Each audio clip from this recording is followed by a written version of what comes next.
پہلے آقائے کریم رؤوف الرحیم علیہ التحیۃ والتسلیم کی بارگاہ بے کس پناہ میں جس طریقے سے میں پڑھا ہوں عقیدت و محبت میں ڈوب کر اسی طریقے سے درود و سلام کا نذرانہ پیش کریں۔ الصلاۃ والسلام علیک یا رسول اللہ، الصلاۃ والسلام علیک یا رسول اللہ، الصلاۃ والسلام علیک یا حبیب اللہ، الصلاۃ والسلام علیک یا نبی اللہ، وعلی آلک واصحابک یا نور اللہ، صلی اللہ تعالی علیہ وسلم۔ تفصیلی خطابات آپ نے مجھ سے پیشتر سماعت فرمائے، میں دل و دماغ کے دریچے پر دستک دیتے ہوئے کچھ باتیں اس میں اتارنے کی کوشش کروں گا۔ بس شرط صرف اتنی سی ہے کہ آپ اپنے دل اور دماغ کے دروازے کو کھلا رکھیں۔ میرے پیارے آقا صلی اللہ تعالی علیہ وسلم کے پیارے دیوانوں، کسی قوم کا زوال سب سے پہلے کسی اور چیز سے نہیں آتا، فکر سے آتا ہے۔ قوت فکر و عمل پہلے فنا ہوتی ہے، پھر کسی قوم کی شوکت کو زوال آتا ہے۔ میرے پیارے آقا صلی اللہ تعالی علیہ وسلم کے پیارے دیوانوں، پوری دنیا میں اس وقت اگر کسی چیز کی کوشش کی جا رہی ہے تو وہ یہی کوشش ہے کہ مسلمانوں کے افکار بدل دیے جائیں، مسلمانوں کی فکر کے اوپر قدغن لگائی جائے اور مسلمانوں کی فکر کو اس کا دیوالیہ نکال دیا جائے۔ نتیجتاً ہم دیکھتے ہیں کہ وہی فکر جو مدینے کے تاجدار ارواحنا فداء صلی اللہ تعالی علیہ وسلم سے لے کر امام عشق و محبت تک ہمیں عطا کی گئی، آج اسی فکر پر ضربیں لگائی جا رہی ہیں، اور اکثریت مسلمانوں کی ایسی ہے جو رسول اعظم صلی اللہ علیہ وسلم کی عطا کردہ فکر سے اپنے دامن کو جھاڑ کر مغربی فکر کو اپنے دل کے اندر جگہ دیے ہوئے ہیں۔ آج اگر کسی سے یہ سوال کیا جائے کہ یہ بتائیے کہ آپ عزت اگر چاہتے ہیں تو آپ کو عزت کیسے ملے گی، تو دنیا کا آج کا مسلمان آپ کو یہ کہتا ہوا دکھائی دے گا، عزت چاہیے تو مال ہوگا تو عزت ملے گی، پراپرٹی ہوگی تو عزت ملے گی، سرمایہ ہوگا تو عزت ملے گی، تخت و تاج ہوگا تو عزت ملے گی۔ جب آپ کے پاس یہ ساری چیزیں ہوں گی تو عزت ملے گی، بلکہ دنیا میں ہم دیکھتے ہیں چوری کر کے، رشوت لے کر، ڈکیتی کر کے، لوگوں کا مال کھا کر، حرام کے کام کر کے اگر کوئی کوٹھی بنا لیتا ہے تو دنیا اس کا استقبال کرتی ہے، اسے عزت دیتی ہے، اسے اپنی محفلوں میں جگہ۔ میرے پیارے آقا صلی اللہ تعالی علیہ وسلم کے پیارے دیوانوں، دنیا یہ دیکھنے کے لیے تیار نہیں کہ اس کا کمایا ہوا مال جائز راستے سے ہے، حق تلفی کے ساتھ ہے یا نہیں ہے، بلکہ صرف دنیا یہ دیکھتی ہے اس کے پاس لمبی کاریں ہیں، اس کے پاس بینک بیلنس ہے، اس کے پاس سرمایہ کی فراوانی ہے، اس کے پاس عالیشان کوٹھی ہے، اس وجہ سے یہ عزت کا حقدار ہے، اسے عزت دینی چاہیے۔ لیکن اللہ اکبر، اگر عزت کا معیار یہی ہوتا کہ کوٹھی ہو تو عزت ملے، سرمایہ ہو تو عزت ملے، بینک بیلنس ہو تو عزت ملے، دولت کی فراوانی ہو تو عزت ملے، اگر عزت کا ذریعہ یہی ہوتا تو دنیا میں ہر غریب اور آپ کا اس بنگال کا رہنے والا مسلمان اور جھوپڑ پٹی میں رہنے والا مسلمان کبھی عزت کے دروازے پر دستک دینے کی طاقت نہیں رکھ سکتا تھا، اس لیے کہ وہ یہی سوچتا کہ میرے پاس سرمایہ ہو تو مجھے عزت ملے گی، بینک بیلنس ہو تو مجھے عزت ملے گی۔ لیکن اللہ اکبر، میرا کریم صرف سرمایہ داروں کا رب نہیں ہے بلکہ میرا پروردگار اپنے ہر بندے کا رب ہے، اور وہ اپنے بندوں کے لیے ایسے ہی ضابطے کا انتخاب کرتا ہے جس ضابطے کی بنیاد پر غریب بھی اس ضابطے پر عمل پیرا ہو جائے تو اسے عزت عطا فرما دے، اور امیر بھی اس ضابطے پر عمل پیرا ہو تو عزت عطا فرما دے۔ اس لیے پروردگار جل جلالہ نے ایک ذریعہ بتایا عزت کا، اور میں آج دلائل و براہین کی روشنی میں آپ کو بتاؤں گا کہ وہی ایک ذریعہ آپ کے ہر پرابلم کا سولیوشن ہے، آپ کے ہر مسئلے کا حل ہے، آپ کی ہر تکلیف کا ازالہ ہے، آپ کی ہر مصیبتوں کا علاج ہے، بلکہ آپ کو دنیا سے لے کر آخرت تک کام آنے والا سب سے بڑا اگر کوئی ذریعہ ہے تو وہی ایک وصف ہے جسے قرآن تقوی کہتا ہے۔ جس کسی کو تقوی کی دولت مل گئی، اللہ کا ڈر جسے نصیب ہو گیا، جس کا قدم ڈگمگانے سے بچ گیا، جو اللہ کے قانون کو فالو کرنے والا بن گیا، جو مصطفیٰ کی شریعت کا پابند بن گیا، اگر وہ جھوپڑے میں بھی رہتا ہے تو میرا مولا اسے عزت عطا فرماتا ہے، میرا مولا اسے سربلندی عطا فرماتا ہے۔ آپ دیکھ لیں، میں آپ کو دلیل کی روشنی میں سمجھاؤں، میرے پاس اس وقت ٹائم نہیں ہے کہ میں تفصیلی خطاب کر سکوں، بمشکل تمام 15-20 منٹ آپ کے درمیان میں گفتگو کر کے فوراً نکل جاؤں گا چونکہ مجھے فلائٹ پکڑنی ہے۔ آپ کو میں بتاتا ہوں، چلو آپ دیکھیں آپ کے محلے کے اندر، اگر آپ بڑے شہر میں رہنے والے ہیں، یہ ہمارے مولانا محمد علی صاحب مصباحی یہاں تشریف فرمائے، کولکتہ سے تشریف لائے ہیں، کولکتہ کی سرزمین کے اوپر آپ اگر زکریا اسٹریٹ کے اندر رہتے ہیں، بامبے میں محمد علی روڈ پر رہتے ہیں، بنگلور کے اندر کسی اچھے علاقے میں رہتے ہیں، اور آپ اگر اپنے گھر کوئی فنکشن رکھنا چاہتے ہیں، پھٹے ہوئے لباس پہنا ہوا شخص آئے گا تو آپ اسے عزت نہیں دیں گے، آپ کی محفل میں گھس جائے گا، دھکے مار کر نکال دیں گے، پیون والا لباس پہن کر آئے گا، اسے کوئی بھاؤ نہیں دیا جائے گا، بلکہ ہر انسان غربت کے لباس کے اندر ملبوس انسان کے ساتھ نفرت کرتا ہے، حقارت کی نظر سے دیکھتا ہے، اور اجلے لباس والوں کو سر پر بٹھانے کی کوشش کرتا ہے۔ لیکن یہ سوچ عام فقیروں سے متعلق تو ہو سکتی ہے، لیکن خدا کی قسم اگر غربت کی چکی میں پیسے جانے والا، پیون کا لباس پہننے والا اگر تقوی کا لباس بھی پہن لے تو بادشاہ وقت بھی اس کی عزت کرتا دکھائی دیتا ہے۔ جب ہماری نظر ہندوستان کے شہنشاہ غریب نواز پر پڑتی ہے تو آپ دنگ رہ جاتی ہے، پیون والا لباس ہے، کوئی محل نہیں، کوئی عالی شان سواری نہیں، کوئی ہٹو بچوں کی بات نہیں ہے، لیکن معاملہ یہ ہے کہ بادشاہ وقت کو بھی اولاد کی ضرورت تھی تو بارگاہ سلطان الہند کے اندر وسیلہ پیش کرتے ہوئے حاضر ہو گیا کہ آپ کی دعا ہو جائے گی، مولا مجھے اولاد عطا فرما دے گا۔ میں پوچھنا چاہتا ہوں یا سلطان الہند، آپ تو غربت کی چکی میں پیسے جا رہے ہیں، اختیاری فقر میں گرفتار ہیں، جسم پر پیون والا لباس ہے، آپ کو یہ عزت کیسے ملی؟ تو قرآن کے ذریعے وہ جواب دیتے نظر آئیں گے، بندے عزت لباس سے نہیں ملتی، عزت تقوی سے ملا کرتی ہے۔ تو اگر کالا ہے تو کوئی مذائقے کی بات نہیں، تیرے پاس قیمتی لباس نہیں تو کوئی مذائقے کی بات نہیں، تیرے پاس سرمایہ کی فراوانی نہیں تو کوئی بات نہیں، میرے بندے میرے ساتھی تو تقوی کا لباس اختیار کر لے۔ میرا مولا فرماتا ہے، سلطان الہند یہ فرماتے میرے ساتھی تقوی کا لباس اختیار کر لے، اور رب فرماتا ہے بندے تو تقوی کا لباس اختیار کر لے۔ تقوی، اللہ سے ڈرو، زمین پر بھی عزت، قبر میں بھی عزت، محشر میں بھی عزت، بلکہ جنت تو سجائی گئی ہے متقین کے لیے، وَأُزْلِفَتِ الْجَنَّةُ لِلْمُتَّقِينَ، یہ قرآن کہہ رہا ہے۔ اے رسول اعظم صلی اللہ علیہ وسلم کے دیوانوں، ہم پوری دنیا میں رونا رو رہے ہیں کہ ہم ذلیل ہو رہے ہیں، ہم رسوا ہو رہے ہیں، ہم پیروں تلے روندے جا رہے ہیں، وقار مجروح ہو رہا ہے، آبرو چھینی جا رہی ہے، زمینیں تنگ ہو رہی ہیں، لیکن ہم نے کبھی یہ سوچنے کی کوشش نہیں کی جن زمینوں کو ہم اپنے اوپر تنگ محسوس کر رہے ہیں اور جس حوالے سے ہماری سوچ یہ ہے کہ ہماری آبروؤں سے کھیلا جا رہا ہے،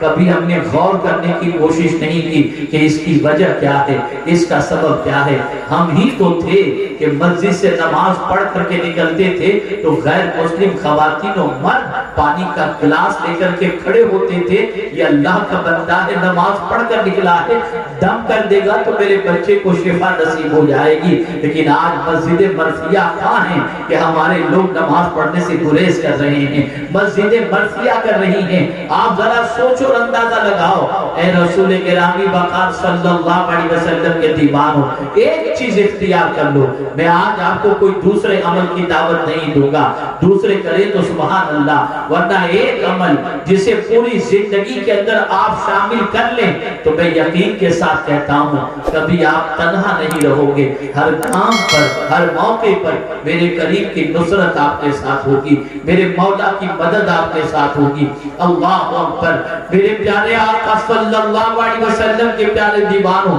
یہ دل میں جو فیئر ہے، یہ دل میں جو خوف ہے، یہ دل میں جو ڈر ہے، مختلف حالات کو دیکھ کر، مختلف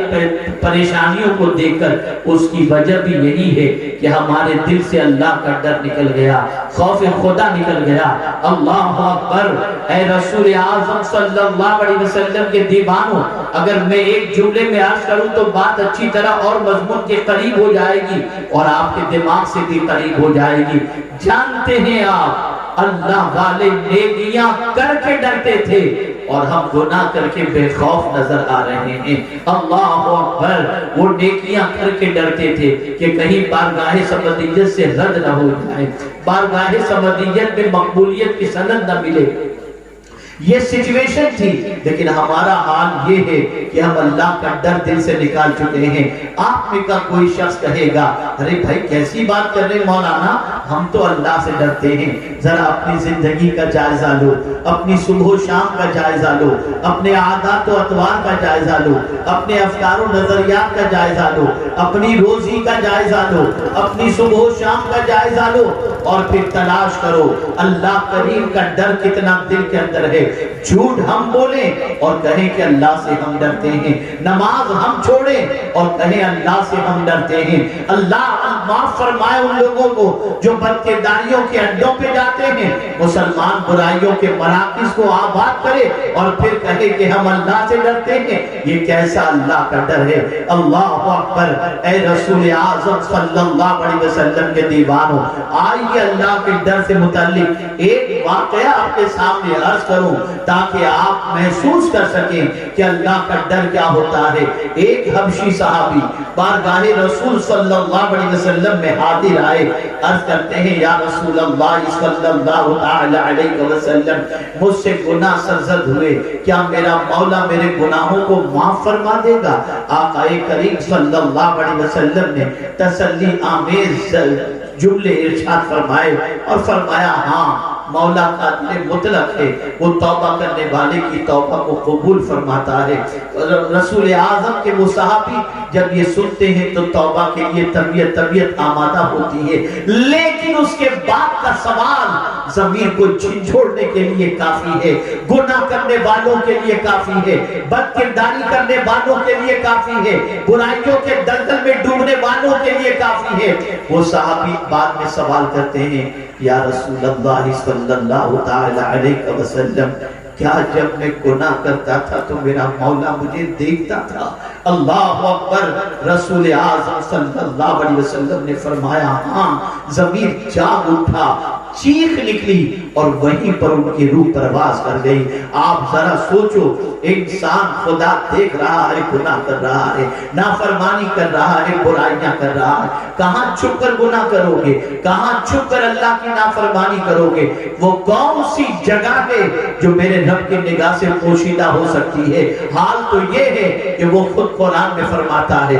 یعلم خائنۃ الاعین وما تخفی الصدور ان اللہ علیم بذات الصدور، وہ دل کے چھپے ہوئے بھید کو بھی جانتا ہے۔ مسلمانوں میں تم کو ایک نصیحت کرنا چاہوں گا، اگر تم عزت چاہتے ہو تو سب سے ڈرنا چھوڑ دو، خدا سے ڈرنا شروع کر دو، اللہ کے ڈر کو دل میں بٹھا دو، اللہ کے خوف کو دل میں بٹھا دو۔ اللہ اکبر، میرے پیارے آقا صلی اللہ تعالی علیہ وسلم کے پیارے دیوانوں، جب اللہ کا ڈر کسی کے دل میں بیٹھ جاتا ہے ہے اس کے قدم ڈگمگاتے نہیں ہیں، اس کے قدم سیدھے راستے پر چلتے ہیں، وہ ڈگمگاتے ہوئے قدم کو روک لیتا ہے۔ کس طرح سے لوگ ڈرتے تھے، کس طریقے سے اللہ کا خوف دل کے اندر تھا، خشیت ربانی کتنی تھی، اللہ کے ڈر سے کتنے لرزاں اور ترساں تھے۔ ذرا تاریخ اٹھا کر کے دیکھیں تو آپ کو پتہ چلے گا۔ میرے پیارے آقا صلی اللہ تعالی علیہ وسلم کے پیارے دیوانوں، اللہ اکبر، ایک اللہ کے برگزیدہ بندے، غالباً حضرت ابراہیم ابن ادہم یا کسی اور بزرگ کا واقعہ ہے۔ اللہ اکبر، آپ جانتے ہیں کسی سے بطور قرض اپنی تشتری گروی رکھ کر انہوں نے کچھ قرض لیا، کچھ دنوں کے بعد جو رقم قرض کی لی تھی اتنی رقم دینے کی طاقت پیدا ہوئی تو وہ رقم لے کر اس کے پاس پہنچی اور فرمایا یہ لو تمہاری رقم اور میری تشتری، میری پلیٹ مجھے واپس کر دو یا میرا پیالہ مجھے واپس کر دو۔ اس نے چند پیالے سامنے رکھ دیے اور کہا مجھے نہیں معلوم اس میں آپ کا پیالہ کون سا ہے یا آپ کی تشتری کون سی ہے۔ جب اس شخص نے کئی پیالے اور تشتری رکھ دی اور یہ کہا کہ مجھے نہیں معلوم کہ اس میں آپ کا کون سا ہے، آپ کے دل میں شبہ پیدا ہوا کہ میں کون سا اسے اپنا سمجھوں، مجھے بھی شک ہو رہا ہے یہ میرا ہے یا وہ میرا ہے۔ آپ نے رقم دے دی اور کہا مجھے پیالہ بھی نہیں چاہیے۔ اس نے کہا حضرت یہ مذاق کر رہا تھا، میں آپ کو صرف آزما رہا تھا، یہ آپ کا ہے۔ کہا نہیں، میں اپنے رب سے ڈرتا ہوں۔ حضور صلی اللہ علیہ وسلم نے فرمایا ہے حلال بھی واضح ہے، حرام بھی واضح ہے، مشتبہ چیزوں سے بچا کرو۔ میں مشتبہ چیز سے بچ رہا ہوں۔ اندازہ لگائیے اپنی چیز بھی اگر ڈاؤٹ فل ہو جائے تو وہ اس سے بچا کرتے تھے، اور آج کا مسلمان حرام کھا رہا ہے، آج کا مسلمان پیٹ میں حرام کی آگ بھر رہا ہے، آج کا مسلمان اپنے آپ کو حرام میں آلودہ کر چکا ہے۔ جب مسلمان کی یہ سچویشن ہو گئی تو مسلمان کی کوئی عزت نہیں رہ گئی، کوئی وقار نہیں رہ گیا، کوئی آبرو نہیں رہ گئی۔ اے رسول گرامی وقار صلی اللہ علیہ وسلم کے دیوانوں، یاد رکھیں اللہ سے ڈر اپنے دل میں پیدا کرو۔ اگر ہماری زندگی میں تھوڑا سا ڈر پیدا بھی ہو جائے تو ہم چاہتے ہیں کہ اپنے متقی ہونے کا ڈھونگ اور اپنے متقی ہونے کا چرچا ساری کائنات میں کرائیں، لیکن اللہ اکبر، جس امام کی آج شب ہے یا آج کا دن گزرا ہے وہ امام اعظم ابو حنیفہ رحمت اللہ تعالی علیہ کتنا اللہ سے ڈرتے تھے۔ ذرا دیکھو اللہ اکبر، کسی کو آپ نے قرض دیا تھا، دھوپ تیز تھی اور کڑی دھوپ کے اندر آپ راستے سے گزر رہے تھے، دھوپ اتنی شدید تھی کہ آپ کو دھوپ کے اندر سائے کی تلاش تھی۔ اللہ اکبر، ایک ایسے مکان کے قریب سے گزرے جس مکان کا سایہ گر رہا تھا۔ اللہ اکبر، آپ اس مکان کے سائے سے بچ کر کے نکل گئے اور دھوپ میں چلتے رہے۔ کسی نے کہا حضور مکان کے سائے میں آ جاتے۔ ارشاد فرماتے ہیں یہ مکان والا میرا مقروض ہے، اگر میں نے اس کے گھر کے سائے سے بھی فائدہ اٹھایا تو کہیں یہ سود میں شامل نہ ہو جائے اور میں اپنے رب کی بارگاہ میں پھر کیا جواب دوں گا۔ آپ اندازہ لگائیں جب یہ تقویٰ ہوتا تھا تو دنیا اس تقویٰ کے سامنے سرنڈر ہوتی تھی،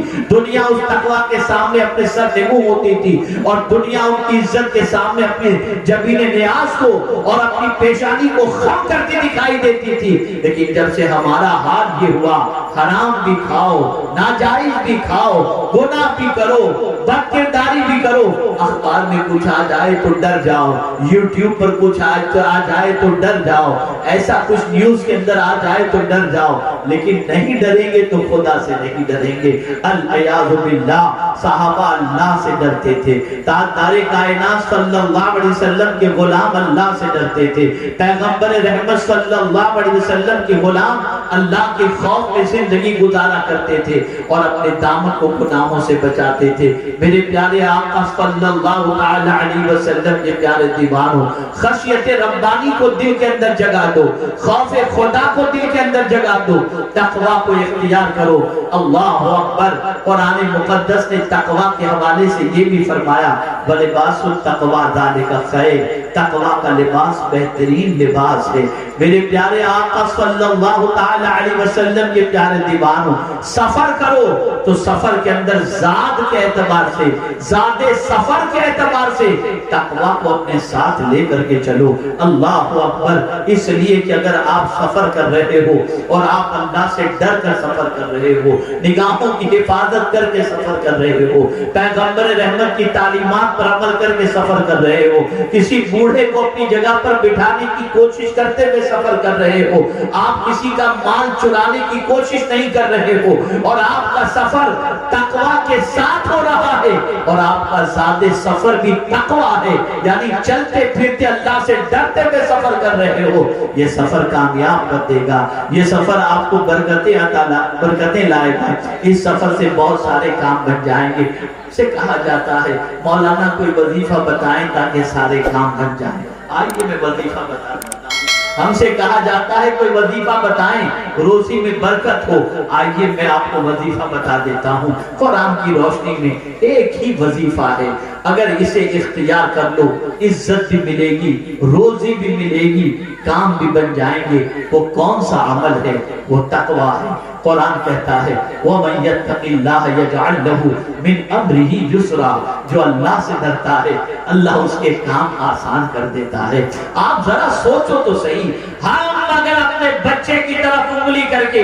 بیٹے ادھر آپ لائیں تو بیٹا آنے کو تیار نہیں، منہ پھیر کے چلا جاتا ہے، اور متقی اللہ کے ولی اگر زمین کو اشارہ کر دیں تو زمین جانور کو پکڑتی نظر آتی ہے۔ یا اللہ ماجرا کیا ہے؟ ہماری بات ہماری اولاد نہیں سنتی اور اللہ والوں کی بات زمین بھی سنتی ہے، جانور بھی۔ تو جواب ملے گا وجہ سب سے بڑی یہ ہے وہ اللہ سے ڈرتے ہیں تو اللہ تعالیٰ ان کے سارے کام کو آسان کر دیا کرتا ہے۔ ہم دعا کرتے ہیں، ہماری دعائیں باب اجابت سے نہیں ٹکراتی، اللہ والے جو کہتے تھے مولا وہ کر دیا کرتا تھا۔ وجہ یہ ہے کہ ان کے وجود پر تقوی کا لباس تھا، ان کی زندگی تقوی میں گزرتی تھی۔ بس ایک آیت عرض کر کے اپنی گفتگو کو ختم کرتا ہوں۔ قرآن مقدس میں رب قدیر نے فرمایا تمہیں روزی چاہیے، بے حساب روزی چاہیے، انگنت روزی چاہیے، ایسی جگہ سے روزی چاہیے جہاں تمہارا گمان بھی نہیں پہنچتا۔ آؤ ہم تمہیں ایک نسخہ عطا کرتے ہیں وَمَن يَتَّقِ اللَّهَ يَجْعَلْ لَهُ مَخْرَجًا وَيَرْزُقْهُ مِنْ حَيْثُ لَا يَحْتَسِبُ۔ یہ قرآن کا فیصلہ ہے۔ جو اللہ سے ڈرتا ہے اللہ اس کے لیے ایسی روزی کا ذریعہ اور ایسی جگہ اس کے لیے پیدا فرما دے گا جہاں سے اسے رزق ملے گا، جہاں اس کا گمان بھی نہیں پہنچتا، یا بے حساب روزی اللہ اسے عطا فرمائے گا۔ اے رسول اعظم صلی اللہ علیہ وسلم کے دیوانوں، آج کے اس سنی دعوت اسلامی کے سنی اجتماع میں تقوی تقوی اور تقوی،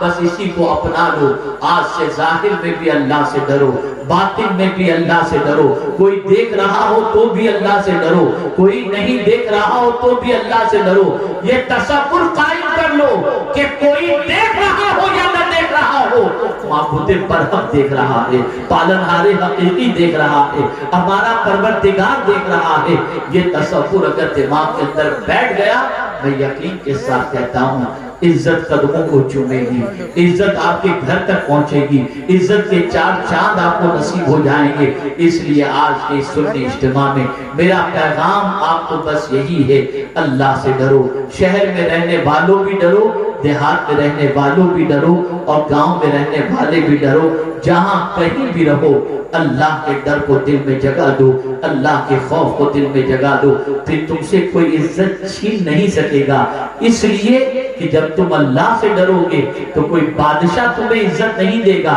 مولا تمہیں عزت دے گا، اور وہ جو چاہے جسے چاہے جتنا چاہے عطا کر دے، کوئی اس سے چھین نہیں سکتا۔ وہ قرآن مقدس کا فرمان ذہن میں ہونا چاہیے، ان ربک فعال لما یرید۔ اے رسول اعظم صلی اللہ علیہ وسلم کے دیوانوں، کھوئے ہوئے وقار کو حاصل کرنا ہے، کھوئی ہوئی عزت کو حاصل کرنا ہے، کھوئی ہوئی سربلندی کو حاصل کرنا ہے، کھوئے ہوئے مقام اور مرتبے کو حاصل کرنا ہے، تو تقوی اختیار کرو۔ اور جب تقوی کسی کو نصیب ہو جاتا ہے تو مولا اسے عزت و سربلندی عطا کرتا ہے۔ میں امید کرتا ہوں کہ میرے اس پیغام کو آپ دل کے نہا خانے میں جگہ دیں گے۔ میں نہایت ہی معذرت چاہتا ہوں، میری مجبوری ہے، ورنہ میں ضرور مزید لب کشائی آپ کے سامنے کرتا اور قرآن کی مختلف آیات کی روشنی کے اندر آپ کو بتاتا، لیکن مان ایک آیت یاد آ گئی جو آپ کے حوصلوں کو بلند کرنے والی ہے اور آپ کو تقوی کا مقام سمجھانے والی ہے۔ دنیا کا ہر کمزور چاہتا ہے میرے ساتھ فلاں طاقتور ہو جائے، دنیا کا ہر کمزور چاہتا ہے میرے ساتھ فلاں مضبوط سہارا ہو جائے، بادشاہ میرا بن جائے،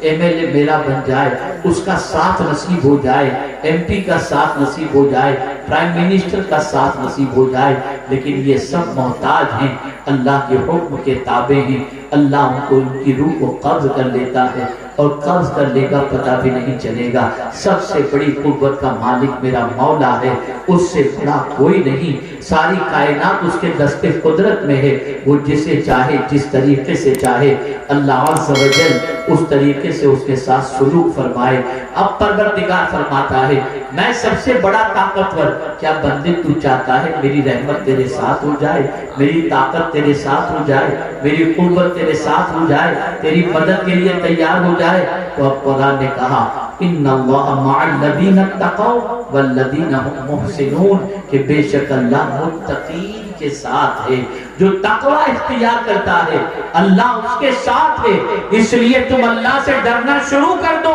اور سب کا ڈر دل سے نکال دو، تم کبھی تنہا نہیں رہو گے، اللہ کا ساتھ ہمیشہ نصیب ہوگا، اور جسے اللہ کا ساتھ نصیب ہو جائے وہ دنیا میں بھی سرخرو ہوگا اور آخرت میں بھی سرخرو ہوگا۔ اللہ رب العزت آقا کریم رؤوف الرحیم علیہ التحیت و تسلیم کے صدق و طفیل مجھے آپ کو سب کو قرآن و حدیث پر عمل کی توفیق نصیب فرمائے۔ وما علینا الا البلاغ المبین۔ آپ اپنی اپنی جگہ پر تشریف رکھیں، آپ نہ جائیں، آپ اپنی جگہ تشریف رکھیں، باقی کا پروگرام سماعت فرمائیں، ذکر بھی ہوگا، دعا بھی ہوگی، اس میں شریک ہوں۔ السلام علیکم ورحمۃ اللہ وبرکاتہ۔